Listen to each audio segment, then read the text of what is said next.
ನಮಸ್ಕಾರ ಎಲ್ಲರಿಗೂ ರಮ್ಯಾ ಮನೆ ಅಡುಗೆ ಚಾನಲ್ಗೆ ಸ್ವಾಗತ।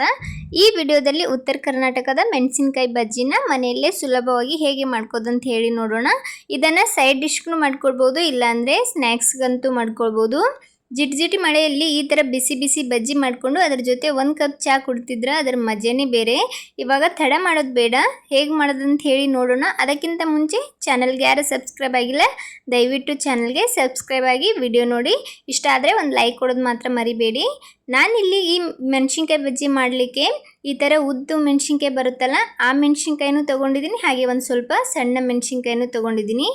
ಇವಾಗ ಈ ಉದ್ದ ಮೆಣಸಿನಕಾಯಿ ಇಲ್ಲಿರುವಂತ ಬೀಜನ ತೆಕ್ಕೊಳ್ಳೋಣ। ಇದು ತುಂಬಾ ಖಾರವಾಗಿರುತ್ತೆ, ಅದಕ್ಕೋಸ್ಕರ ಅದರಲ್ಲಿರುವ ಬೀಜನ ತೆಕ್ಕೊಳ್ಳೋಣ। ಖಾರ ಇಷ್ಟಪಡೋರು ಬೀಜ ತೆಗೆದೆ ಹಾಗೇನೂ ಸಹ ಮಾಡ್ಕೊಳ್ಬಹುದು। ನೋಡಬಹುದು ನಾನಿಲ್ಲಿ ಬೀಜನ ತೆಕ್ಕೊಂಡಿದ್ದೀನಿ। ಎಲ್ಲ ಮೆಣಸಿನಕಾಯಿನೂ ಇದೇ ತರ ನಡುವೆ ಕಟ್ ಮಾಡಿಕೊಂಡು ಬೀಜ ತೆಗೆದು ಇಟ್ಕೊಳ್ಳೋಣ। ಈ ಚಿಕ್ಕ ಮೆಣಸಿನಕಾಯಿನೂ ಸಹ ನಡುವೆ ಕಟ್ ಮಾಡಿ ಇಟ್ಕೊಳ್ಳೋಣ, ಅದು ಬೀಜ ಏನು ತೆಗೆಯೋದು ಬೇಡ, ಅದು ಅಷ್ಟೊಂದು ಖಾರ ಬಿಡೋದಿಲ್ಲ। ಇವಾಗ ನಾನಿಲ್ಲಿ ಈ ಬೌಲ್ಗೆ 1 ಬೌಲ್ನಷ್ಟು ಕಡಲೆ ಹಿಟ್ಟನ್ನು ತಗೊಂಡಿದ್ದೀನಿ, ಚಿಕ್ಕ ಬೌಲ್ಗೆ 1 ಬೌಲ್ನಷ್ಟು ಕಡಲೆ ಹಿಟ್ಟನ್ನು ತಗೊಂಡಿದ್ದೀನಿ। ಅದೇ ಕಡಲೆ ಹಿಟ್ಟಿಗೆ ಒಂದು ಅರ್ಧ ಚಮಚದಷ್ಟು ಅಜ್ವಾಯಿನ ಈ ಥರ ಚೆನ್ನಾಗಿ ತಿಕ್ಬಿಟ್ಟು ಸೇರಿಸ್ಕೊಳ್ಳೋಣ। ನಂತರ ಇದಕ್ಕೇನೆ ಒಂದು ಅರ್ಧ ಚಮಚದಷ್ಟು ಅರಿಶಿನ ಪುಡಿ ಸೇರಿಸ್ಕೊಂಡಿದ್ದೀನಿ। ಲಾಸ್ಟಲ್ಲಿ ರುಚಿಗೆ ತಕ್ಕಷ್ಟು ಉಪ್ಪನ್ನು ಸೇರಿಸ್ಕೊಂಡು ಇದನ್ನು ಮಿಕ್ಸ್ ಮಾಡ್ಕೊಳ್ಳೋಣ। ಇದಕ್ಕೆ ಅರಿಶಿನ ಪುಡಿ ಹಾಕದೇನೂ ಸಹ ಮಾಡ್ಕೊಳ್ಬೋದು, ಅದನ್ನು ಸ್ಕಿಪ್ ಕೂಡ ಮಾಡ್ಬೋದು। ಇವಾಗ ಇದನ್ನು ಚೆನ್ನಾಗಿ ಒಮ್ಮೆ ಮಿಕ್ಸ್ ಮಾಡಿಕೊಂಡು ಇವಾಗ ಸ್ವಲ್ಪ ಸ್ವಲ್ಪ ನೀರನ್ನು ಹಾಕ್ತಾ ಇದನ್ನು ಕಲಿಸ್ಕೊಳ್ಳೋಣ। ನೀರನ್ನು ಒಮ್ಮೆಲೆ ಹಾಕ್ಲಕ್ಕೆ ಹೋಗಬೇಡಿ, ಸ್ವಲ್ಪ ಸ್ವಲ್ಪ ನೀರನ್ನು ಹಾಕೋತಾನೆ ಕಲಿಸ್ಬೇಕು। ಒಮ್ಮೆಲೆ ನೀರನ್ನು ಹಾಕ್ಕೊಂಡ್ರೆ ತುಂಬ ತೆಳುವಾಗಿ ಬಂದುಬಿಡುತ್ತೆ, ಅದಕ್ಕೋಸ್ಕರ ಇದನ್ನು ಸ್ವಲ್ಪ ಸ್ವಲ್ಪ ನೀರು ಹಾಕ್ತಾ ಅದನ್ನು ಚೆನ್ನಾಗಿ ಕಲಿಸ್ಕೊಳ್ಳಿ। ನೋಡ್ಬೋದು ಈ ಥರ ಬಂದಿದೆ। ಇವಾಗ ಇನ್ನೂ ಸ್ವಲ್ಪ ನೀರು ಕಡಿಮೆ ಅನ್ನಿಸ್ತು ನನಗೆ, ನೀರು ಹಾಕ್ಕೊಂಡು ಇದನ್ನು ಮತ್ತೆ ಚೆನ್ನಾಗಿ ಮಿಕ್ಸ್ ಮಾಡ್ಕೊಳ್ಳೋಣ। ನೋಡಿ ಈ ಕನ್ಸಿಸ್ಟೆನ್ಸಿಯಲ್ಲಿ ಇರಬೇಕು ಹಿಟ್ಟು, ತುಂಬ ತೆಳುವಾಗಿರಬಾರ್ದು ಹಾಗೆ ತುಂಬ ಗಟ್ಟಿನೂ ಇರಬಾರ್ದು। ನಂತರ ಒಂದು 2-3 ಚಮಚದಷ್ಟು ಬಿಸಿ ಎಣ್ಣೆನ ಹಾಕ್ಕೊಂಡು ಮಿಕ್ಸ್ ಮಾಡ್ಕೊಳ್ಳಿ, ವಿಡಿಯೋ ಕ್ಲಿಪ್ ಮಿಸ್ ಆಗಿದೆ। ನಂತರ ಇದಕ್ಕೇನೆ ಒಂದು ಅರ್ಧ ಚಮಚಕ್ಕಿಂತ ಕಡಿಮೆ ಸೋಡಾ ಹಾಕ್ಕೊಂಡಿದ್ದೀನಿ, ಅದಕ್ಕೇನೆ 1 ಚಮಚದಷ್ಟು ನಿಂಬೆಹಣ್ಣಿನ ರಸ ಹಾಕ್ಕೊಂಡಿದ್ದೀನಿ। ಹೀಗೆ ಮಾಡೋದ್ರಿಂದ ಸೋಡಾ ಆ್ಯಕ್ಟಿವ್ ಆಗಿ ಹಿಟ್ಟು ಚೆನ್ನಾಗಿ ಉಬ್ಬಿ ಬರುತ್ತೆ, ಬಜ್ಜಿ ಕೂಡ ತುಂಬ ಸಾಫ್ಟಾಗಿ ಬರುತ್ತೆ, ಅದಕ್ಕೋಸ್ಕರ ನಿಂಬೆಹಣ್ಣಿನ ರಸ ಹಾಕ್ಕೊಂಡಿದ್ದು। ಸೋಡಾ ಹಾಕ್ಕೊಂಡು ಈ ಥರ ಚೆನ್ನಾಗಿ ಒಂದೇ ಸೈಡಲ್ಲಿ ಇದನ್ನು ಮಿಕ್ಸ್ ಮಾಡ್ಕೊಳ್ಳಿ। ನೋಡ್ಬೋದು ಇವಾಗ ಹಿಟ್ಟು ರೆಡಿಯಾಗಿದೆ। ನಿಮ್ಗೆ ನಾನು ಯಾವ ಥರ ಬಜ್ಜಿ ಬಿಡ್ತೀನಿ ಅಂತ ಹೇಳಿ ಒಂದನ್ನು ತೋರಿಸ್ತಾ ಇದ್ದೀನಿ। ಒಂದು ಬಜ್ಜಿನ ತೊಗೊಂಡು ಈ ಥರ ಹಿಟ್ಟೊಳಗೆ ಅದ್ದಿ ಹಿಂಗೆ ಮಾಡ್ಕೊಂಡು ಬಿಟ್ಟರೆ ಆಯಿತು, ತುಂಬ ಸುಲಭ ಬಜ್ಜಿ ಬಿಡೋದು। ಇವಾಗ ನಾವು ಬಜ್ಜಿ ಬಿಡೋಣ। ಈ ಕಡೆ ಎಣ್ಣೆನೂ ಸಹ ಕಾಯ್ಲಕ್ಕೆ ಇಟ್ಕೊಂಡಿದ್ದೆ, ಮೊದಲು ಎಣ್ಣೆನ ತುಂಬ ಚೆನ್ನಾಗಿ ಕಾಯಿಸ್ಕೊಳ್ಬೇಕು। ಚೆನ್ನಾಗಿ ಕಾಯ್ದಿರುವಂಥ ಎಣ್ಣೆಗೆ ನಾವು ಒಂದೊಂದು ಬಜ್ಜಿನ ಬಿಡ್ತಾ ಹೋಗೋಣ। ಅದೇ ಥರ ಎಲ್ಲ ಬಜ್ಜಿನ ಒಂದೊಂದು ಹಿಟ್ಟಿನೊಳಗೆ ಅದ್ಬಿಟ್ಟು ಬಜ್ಜಿನ ಬಿಟ್ಕೊಳ್ಳೋಣ।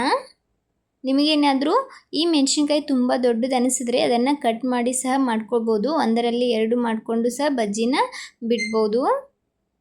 ಇವಾಗ ಬಜ್ಜಿ ಹಾಕ್ಕೊಂಡಿದ್ದೀನಿ, ಹಾಕೊಂಡ ತಕ್ಷಣ ಅದನ್ನು ಎತ್ತಾಕ್ಲಕ್ಕೆ ಹೋಗಬೇಡಿ, ಈ ಥರ ಮೇಲ್ಗಡೆ ತೇಲುತ್ತಲ್ಲ ಬಜ್ಜಿಗಳು, ಒಂದು ಸೈಡ್ ಚೆನ್ನಾಗಿ ಫ್ರೈ ಆಗಿ ಅದು ಈ ಥರ ಮೇಲ್ಗಡೆ ಬರುತ್ತಲ್ಲ ಆ ಟೈಮ್ದಾಗ ಇದನ್ನು ಒಂದು ಚಮಚೆ ಸಹಾಯದಿಂದ ಈ ಥರ ಹಿಂದ ಮುಂದೆ ಮಾಡಿಕೊಂಡು ಫ್ರೈ ಮಾಡ್ಕೊಳ್ಳಿ। ಬಜ್ಜಿ ಫ್ರೈ ಮಾಡುವಾಗ ಮಾತ್ರ ಗ್ಯಾಸನ್ನು ಮೀಡಿಯಮ್ ಫ್ಲೇಮಲ್ಲೇ ಇಟ್ಕೊಳ್ಳಿ, ಹೈ ಫ್ಲೇಮಲ್ಲೆಲ್ಲ ಇಟ್ಟು ಕರೆದ್ರೆ ಮೇಲ್ಗಡೆ ಕಲರ್ ಬಂದುಬಿಡುತ್ತೆ, ಆದರೆ ಒಳಗಡೆ ಹಸಿಯಾಗಿರುತ್ತೆ, ಅದಕ್ಕೋಸ್ಕರ ಗ್ಯಾಸನ್ನು ಮೀಡಿಯಮ್ ಫ್ಲೇಮಲ್ಲಿ ಇಟ್ಕೊಂಡು ಅದು ಚೆನ್ನಾಗಿ ಕಲರ್ ಬರೋವರೆಗೂ ಬಜ್ಜಿನ ಕರ್ಕೊಳ್ಬೇಕು। ನೋಡ್ಬೋದು ನಾನು 2 ಸೈಡಲ್ಲಿ ಚೆನ್ನಾಗಿ ಇದನ್ನು ಫ್ರೈ ಮಾಡ್ಕೊಂಡಿದ್ದೀನಿ। ಇವಾಗ ಈ ಬಜ್ಜಿ ರೆಡಿಯಾಗಿದೆ, ಎಣ್ಣೆಯನ್ನು ಜಾನಿಸಿ ಇದನ್ನು ತೆಕ್ಕೊಳ್ಳೋಣ। ನೋಡ್ಬೋದು ಎಷ್ಟು ಚೆನ್ನಾಗಿ ಬಜ್ಜಿ ಬಂದಿದೆ ಅಂತ ಹೇಳಿ। ಉಳಿದಿರೋಂಥ ಬಜ್ಜಿನೂ ಇದೇ ಥರ ಬಿಟ್ಕೊಳ್ಳೋಣ। ನಾನಿಲ್ಲಿ ಸಣ್ಣ ಮೆಣಸಿನ್ಕಾಯಿ ತೊಗೊಂಡಿದ್ನಲ್ಲ ಅದ್ರ ಬಜ್ಜಿನ ಹಾಕ್ತಾ ಇದ್ದೀನಿ ಈ ಥರ, ಅದನ್ನು ಸಹ ಹಿಟ್ಟೊಳಗೆ ಒಂದು ಸ್ವಲ್ಪ ಎದ್ಬಿಟ್ಟು ಈ ಥರ ಬಿಡೋದು, ತುಂಬ ಚೆನ್ನಾಗಿ ಬರುತ್ತೆ ಬಜ್ಜಿ। ನೋಡ್ಬೋದು ಎಷ್ಟು ಪರ್ಫೆಕ್ಟಾಗಿ ಬಜ್ಜಿ ಬರ್ತಿದೆ ಅಂಥೇಳಿ। ಹೊರಗಡೆ ಆದರೆ ಒಂದು ಎಣ್ಣೆನ 8 ದಿನವರೆಗೂ ಅದನ್ನೇ ಕರೆದು ಅದು ಡಾಂಬರ್ ಕಲರ್ ಬರೋವರೆಗೂ ಸಹ ಅದರಲ್ಲೇ ಕರಿತಿರ್ತಾರೆ, ಆ ಥರ ಬಜ್ಜಿ ತಿನ್ನೋ ಬದಲು ಮನೆಯಲ್ಲೇ ಈ ಥರ ಆರೋಗ್ಯಕರವಾಗಿ ಮಾಡ್ಕೊಳ್ಳೋದು ಒಳ್ಳೇದು ಅನಿಸುತ್ತೆ। ಆ ಥರ ಬಜ್ಜಿನ ಒಂದು 8 ದಿನ ಬಿಡಲಾರೆ ತಿಂದ್ರೆ ಆರಾಮ್ ತಪ್ಪೋದು ಮಾತ್ರ ಗ್ಯಾರಂಟಿ। ಇವಾಗ ನೋಡಿ ಇದು ಎಲ್ಲ ಕಡೆ ಈ ಥರ ಚಮಚೆ ಸಹಾಯದಿಂದ ಚೆನ್ನಾಗಿ ಕಲರ್ ಬರೋವರೆಗೂ ಫ್ರೈ ಮಾಡ್ಕೊಂಡಿದ್ದೀನಿ। ನೋಡಿ ಚೆನ್ನಾಗಿ ಇದು ಫ್ರೈ ಆಗಿದೆ, ಇದನ್ನು ಜಾರ್ ಸಹಾಯದಿಂದ ಎಣ್ಣೆ ಎಲ್ಲ ಚೆನ್ನಾಗಿ ಜಾನಿಸ್ಬಿಟ್ಟು ಬಜ್ಜಿನ ತೆಕ್ಕೊಳ್ಳೋಣ. ನೋಡ್ಬೋದು ಬಜ್ಜಿ ನೋಡ್ತಾ ಇದ್ರೇ ಬಾಯಿಯೊಳಗೆ ನೀರು ಬರ್ತಿದೆ. ಉತ್ತರ ಕರ್ನಾಟಕದ ಕೆಲವೊಂದು ಊರುಗಳ ಕಡೆ ಇದೇ ಥರ ಮಿರ್ಚಿ ಬಜ್ಜಿ ಬಜಾರ್ಗಳಲ್ಲಿ ಸಿಗುತ್ತೆ, ತುಂಬ ಚೆನ್ನಾಗಿರುತ್ತೆ.